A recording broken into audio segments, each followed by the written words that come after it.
One of the things that characterizes my practice is I tend to work with attorneys around the country on family law issues. So my view of what's going on across the country is a little bit different than many of my colleagues who work here in Texas who don't have the opportunity to consult in North Carolina, South Carolina, New York, Florida, Ohio, Los Angeles, San Francisco, places like that.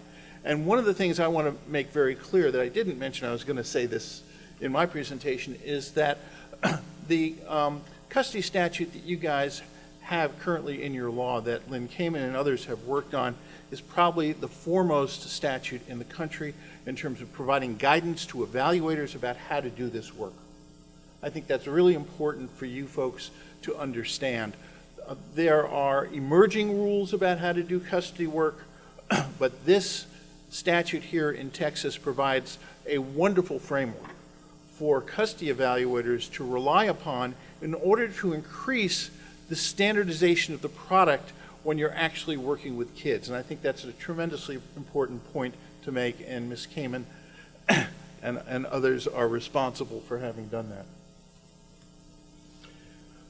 We're going to spend a couple of minutes talking about how parenting access plans developed, because at the end we want to talk with you about some of the factors that need to be considered when we look at development of parenting plans. Back in the 1500s, how many people here have parents who were born in the 1500s? And you may know this. Children were seen as the property of men. Men needed to ask permission from their feudal lord to have children. And actually, I won't say the word out loud, but this is where one of our common vulgarities comes from, if you are aware of that. You needed to obtain fornication, permission to fornicate under consent of the king. That was the term. Then around 1800s, 1900s, there began to be a change in how our society was structured. And men no longer worked just around their home, and they began to go out into the community, which meant moms typically were staying at home and working with the children. Now, what's interesting when you look at the development of law and the development of psychological ideas about what's best for children, there's a parallel. The tender years doctrine in law parallels the psychological parent concept in mental health. How many people here have ever heard of the concept of the psychological parent? Anybody? One person. If you begin to read what's in our respective professions in our literature back in the 1960s and 1970s, this concept really took hold. And the idea was that children needed their moms. Children needed their moms because dads were outside the house, and if children weren't with their moms during their tender years, they would not develop The tender years doctrine and the whole notion of psychological parent was steeped in psychoanalytic theory. Now, most of you probably have not spent a lot of time reading Freud unless you were an undergraduate psych major.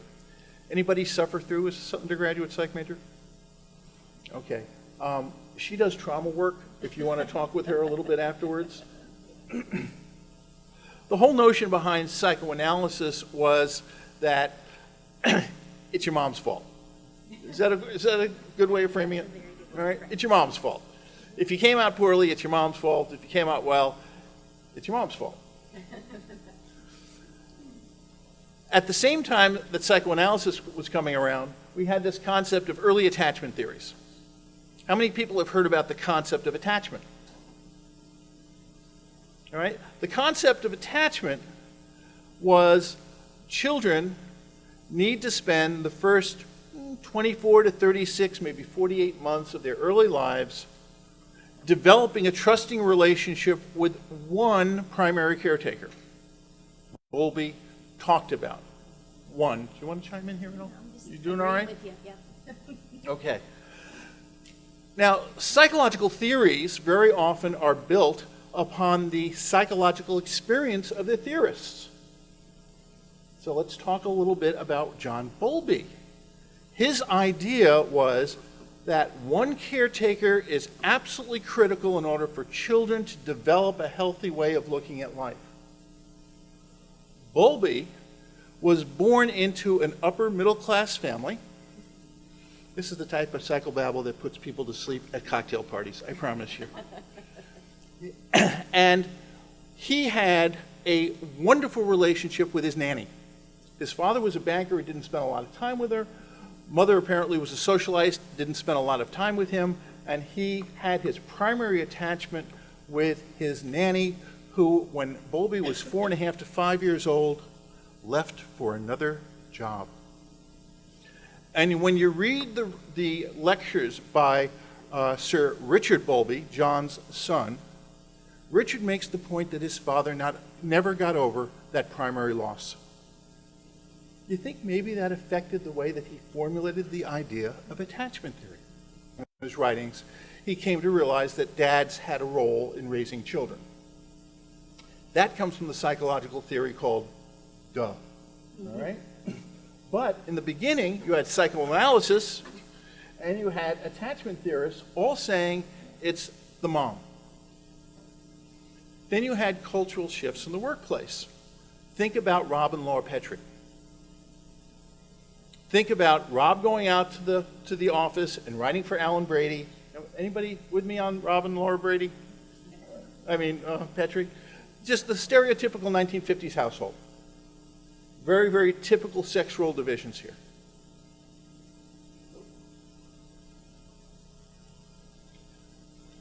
The other thing that you need to understand about the development of early notions about children's access to their parents is that almost all of the early research examining children's best interests were based upon children and their mothers. Most research back in the 50s and 60s were done at academic institutions. Who was available to come in to be studied during the day at academic institutions? Moms and their kids, because dads were at the workplace. So again, if you look at the development of research about this stuff, what you find is that there was an extraordinary focus on mothers and how they reared their children, and virtually nothing known at all about dads. Then in the 1980s, Michael Lamb, who is one of the foremost researchers in child development internationally, Michael Lamb and others came up with an unusually dynamic, innovative notion. Dads mattered. And Michael's work since then has been really quite prolific in terms of showing how important it is for children to have relationships with both parents. And Kyle Pruitt's work at Yale showing how different parenting styles dads have from moms. There are gender differences in terms of how dads typically parent a child and mom typically parents children. Again, changes in culture. Starting in the 80s, 70s, and the 80s, we had the women's movement creating a change in the structure of American households. In the late 70s and the 1980s, we had the men's movement creating a change. There was a movement towards equality among the sexes that resulted in a movement towards more equal access for mothers and fathers. Then you begin to get into the politics of all this. Mothers' rights group fought to maintain the status quo of children's placement primarily with mothers during the early years and beyond. That's what a lot of mothers' advocates group argued for, and you know what fathers' rights groups argued for? They fought to change the status quo to afford fathers equal rights and equal time with their children. And I presume that you folks here in the legislature are somewhat typical of individuals who work at legislatures around the country, where you are often talking with mothers' rights advocates, fathers' rights advocates, and you get into the whole politics of these issues. What I think is important, one message I want you to take from our talk, is that science matters, politics don't matter. When you're really looking at children, it's about the science, not about the politics. When I first went for my postdoc work, the first article I ever read was an article entitled "And Susan Smiled." It was a simple idea. It was a family therapy session where the identified patient, Susan, smiled. And the whole article was talking about what everybody else in the room interpreted as the meaning of Susan's smile until it got to Susan. And everybody got it wrong. Everybody looked at the smile and placed their own interpretation on what was going on and believed it was accurate until you got to Susan and found out what Susan was really feeling and thinking at the time. The most difficult conceptual shift for psychologists who do custody work, and I would think also for attorneys who do family law, is to get away from arguing whether it's fair to mom and fair to dad and looking at life through the eyes of children. Because children see things differently than moms and dads. That shift is incredibly difficult to make. It's easy to talk about. It's very difficult to make. One quick war story. I've got a case right now, a child sexual abuse case, where the 4-year-old said, "Daddy put his hand inside me." How many people think that that would be a statement of concern? How many people here know that in the study of children's language development, that children 3, 4, and 5 years old use the concept of inside to mean any place on the inside of their leg, anywhere from the knee forward. Children don't have the concept of inside as we do as an adults. That's why understanding how children see these things is so important, to see it through their eyes, to understand their construction of the world. Not from the point of view of what's fair to mom or fair to dad, but basically what helps the child to feel safe, secure, and for the environment to feel predictable.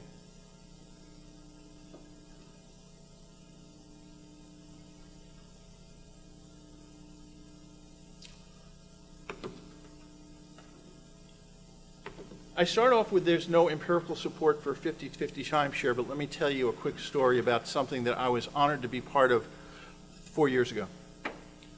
The largest multi-interdisciplinary group in the world that looks at child custody matters is the Association of Family and Conciliation Courts. Texas, I think, has an AFCC chapter, don't they? Anybody ever hear of AFCC? They produce a wonderful journal called Family Court Review. It is very active. They're trying to be leading edge in terms of custody issues and mediation issues and things of that matter.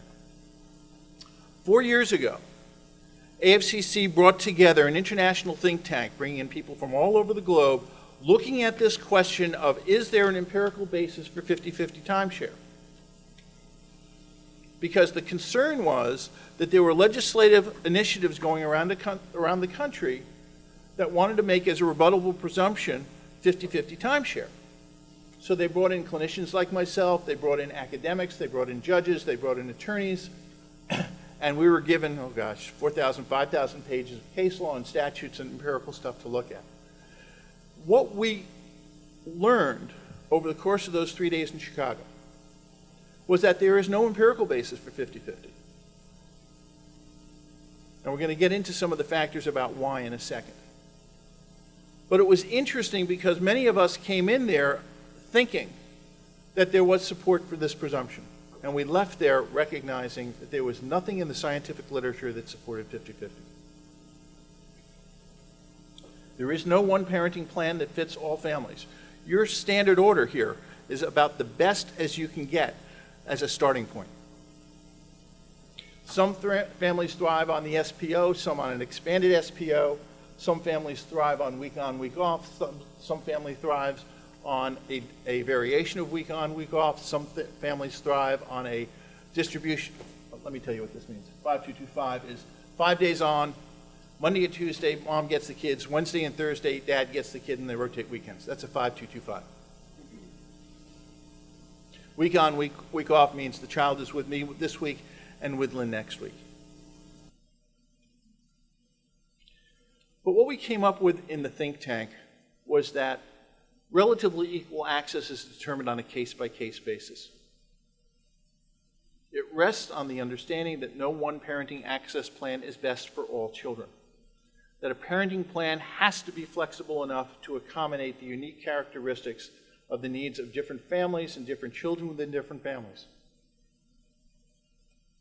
When we talk about the needs of children, and I think we're going to kind of just blend our PowerPoint so you can look through this stuff, but we're going to talk through my talking points as well as finish up talking about John's. Infants, I think we can all agree that infants and adolescents have different needs, right? And so what we have to do is we have to see what those needs are, and we have to attend to those needs, as John said, and as the judge said, on a case-by-case basis. So in my practice, we have 7 counselors and 4 staff, and we've seen probably over 2,000 kids in the last 13 years, ranging in age from 3 to 18, dealing with custody battles, okay? And what we found with a lot of kiddos is some kiddos really need a stable residence. Some kids need a place to call home. In fact, the kids that I've worked with that have the 50-50 call it my suitcase life, because I take my backpack and my suitcase to school on Monday morning, and then I go to my dad's or my mom's that afternoon. So we found that a lot of kids do need a stable residence. They need a place to call home. A home base is what a lot of people call it. And so we have to have adaptability for a child to be able to have that. Now with infants, it's going to be different, because infants and teenagers have different needs, right? Hopefully we don't have teenagers still being bottle fed and stuff, right? So there are also some kids that do well going week to week with the parents, or doing a 5-2-2-5 custody arrangement. But what do you think is probably the most important thing in that being successful? What's the most important thing, do you think, in that being successful? Huh? Consistency is important, but because we need routines and stuff. If we look at Maslow's hierarchy of needs, we know we have to have our physiological needs and our safety needs with routine and consistency. We know that, right? Okay. I'm sorry? Bingo. Communication between who? The parents. Why do you think that's so important? Why do you think communication between parents is so important for a 50-50 to work? Or so that it mirrors and matches both homes.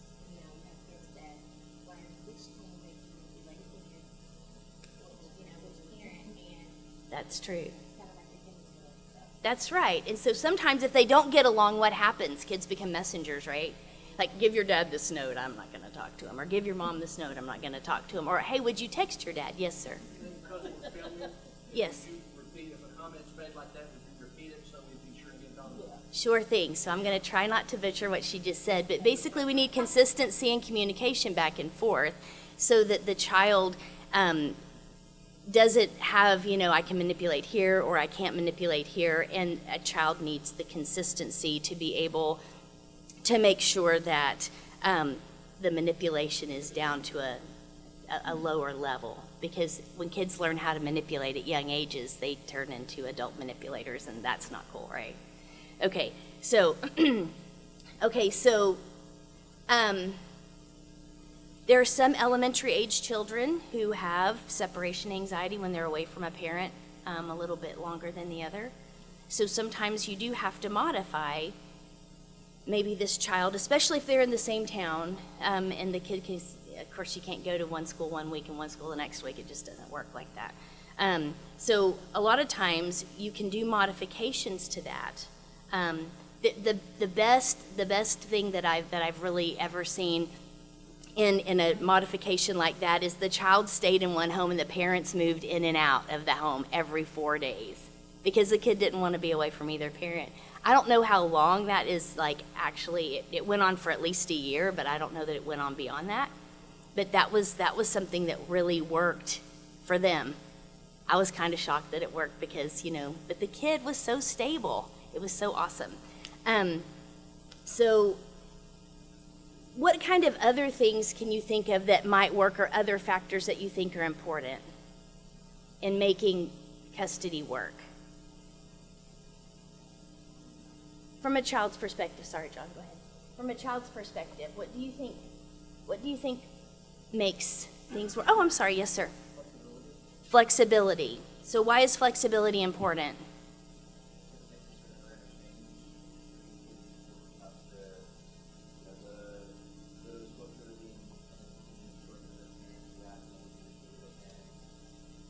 Right. That's in fact. So he's saying,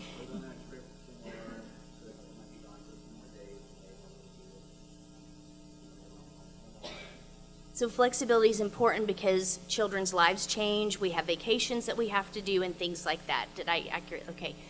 Yes, of course. You're talking about flexibility with regard to parents and parent behavior, correct? Yes. But you also need to be cognizant about flexibility with children, or what psychologists refer to as temperament. How many people know of, certainly nobody in here would be like this, but know of people who are very inflexible and need structure every single day? We refer to that as temperamentally inflexible. And how many people know people who are spontaneous and hate structure? All right? You know them, not that you are, you know them. This defines a dimension.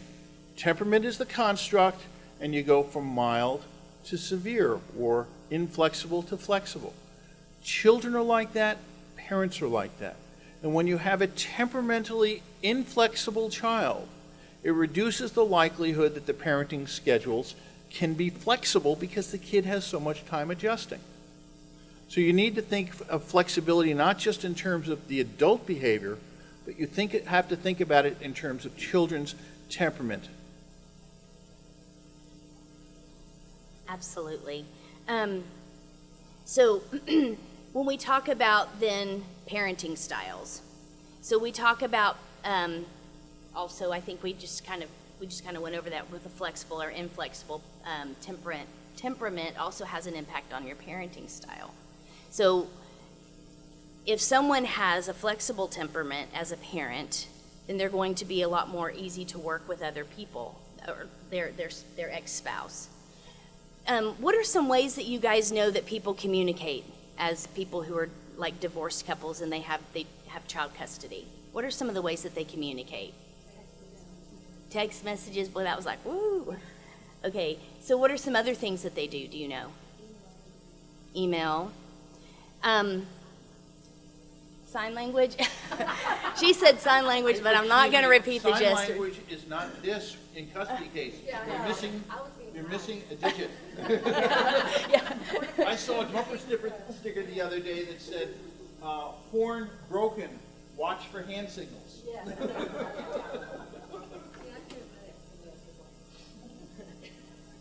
Okay, so then we also want to look at a parent-child fit. What does that mean?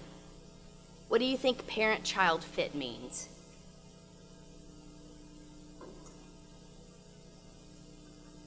It's like dead silence. Yes, sir.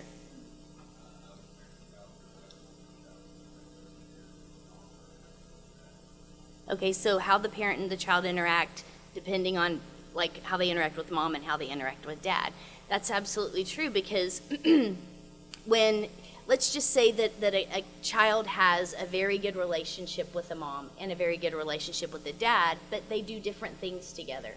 So some could say, well, this relationship is better, or this relationship is worse, and use that to kind of build an idea that the child should be with one or the other. Does that make sense? So if there's a strained relationship, we have lots of options of things that we can do in counseling to help improve those strained relationships. What do you think some of that would be?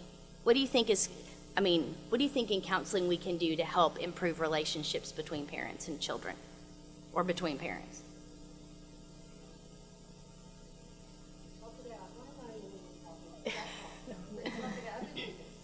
Okay, well, I was going to say you have a knowing about you, so that's awesome. So talk it out. We do family therapy. We can do co-parenting. One of the things that we do, or parent facilitation, is teach them how to create a baseline, right? So that it's for the best interest of the child. Remember, that's going back to what Judge Rutger said. Everything is for the best interest of the child. So we have to teach people how to communicate, because divorce can be very, very emotional for children and for parents. And so if we can keep everybody in a level playing field where there's not a lot of emotion, communication can happen, relationships can be built, because kids need both of their parents barring any kind of abuse. And so it's very important to try and facilitate those relationships the best that we can.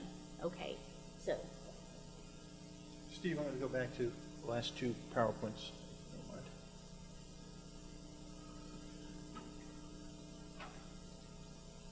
How many people here, a show of hands, agree that an infant probably needs different arrangement of time than a teenager, arrangement of time with a parent?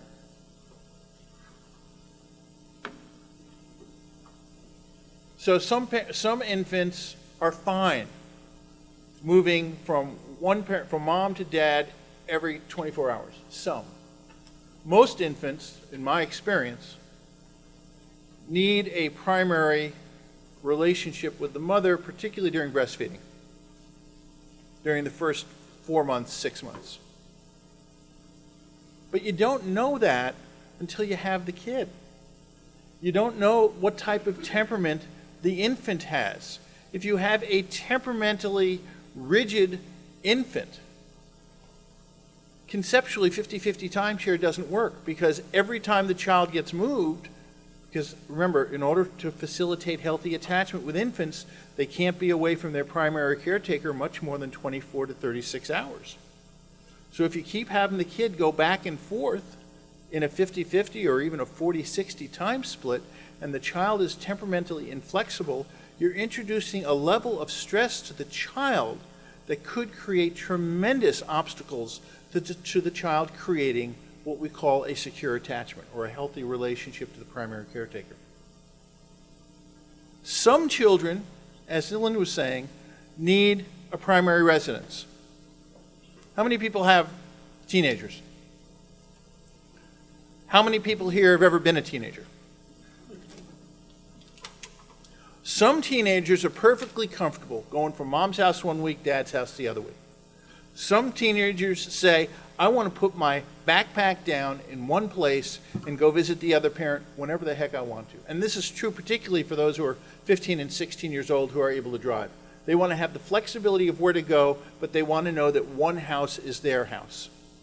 So 50-50 doesn't always work for them, in part because their schedules might result in them wanting to spend 7 days in a row with mom, and then 5 days with dad, and then 3 days with mom, and then 6 days with dad. They want that flexibility.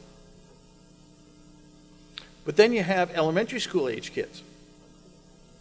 And what works for an elementary school age kid might not work for a teenager, and probably certainly isn't going to work for an infant, although, and I'm sure the family law attorneys here can testify to this, I have seen in some of my cases parents who struggle with 50-50 saying, all right, the kid's with me one Monday, you Tuesday, Wednesday, Thursday, Friday for a 7-year-old, an 8-year-old, a 9-year-old, and the kid's hair turns my color by the time they're 10 because they have such a hard time dealing with that type of transition.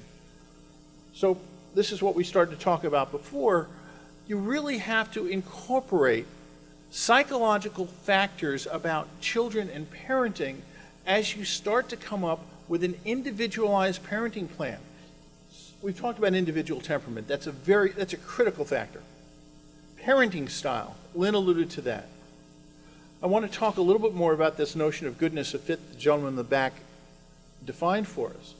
Goodness of fit in the psychological literature refers to, do the parenting characteristics that I bring to the table match the needs of this particular child? I have done many, many evaluations with a parent who really has fabulous parenting skills, but those skills don't fit the needs of this particular child. You have to look at family dynamics.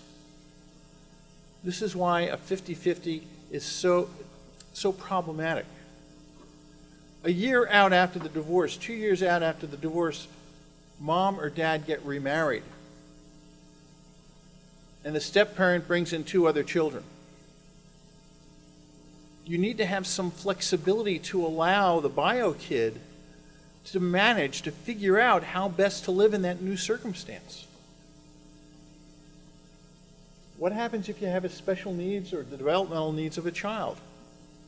I've had several evaluations where the child has been limited to a wheelchair, And one parent is far better able to deal with than the other parent.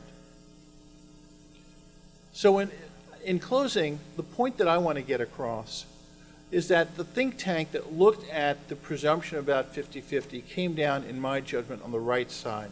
And that is, children need healthy relationships with both parents. But because of the unique characteristics of family systems, the unique characteristics of children, the unique characteristics of parents in a dynamic changing family structure, these decisions have to be made on a case-by-case basis. Thank you for your time.